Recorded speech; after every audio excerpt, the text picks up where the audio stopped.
want to making my own urban legend. BC I can.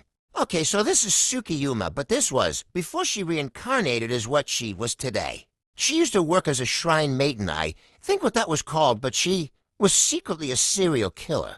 Whenever at daytime when someone was working at a spot where nobody can see them, she would secretly go behind them and murder them, and then she would hide the body somewhere in the forest. And then she would go home like nothing ever happened, but a few days later they found who the murderer was at Tsukiyuma OFC, so they decide to execute her. But then she was given another life at someone else's body, which was a little girl who was severely abused by her parents.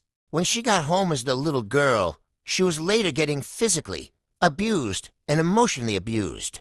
And then 5 months later she was sold off to a random sketchy man, which she got sod and was treated like shit. But then she later escaped through a gap through the window, and later the old man was arrested for fucking SA, OFC.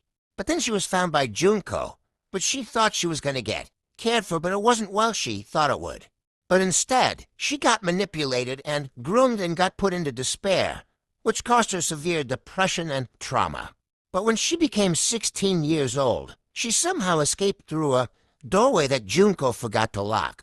She also liked just to get a job at a random convenience store, which she saved up just to get a small apartment, and she also attended a school which she found her brother, Kokichi the Golden Child.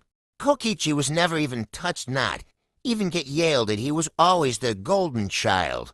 But then one day she decided to interact with Kokichi, and they get along pretty well, and Kokichi believed that he was Suka's brother, and then they decided to join the killing game without hesitation. And then all of them forgotten everything except for Suki. She was deeply traumatized that she didn't forget everything. Her memory stayed completely the same. And Kokichi only remembered one piece of his memory. It was her past trauma. So he decided to joke about it every time, which she didn't get pissed off because she was used it.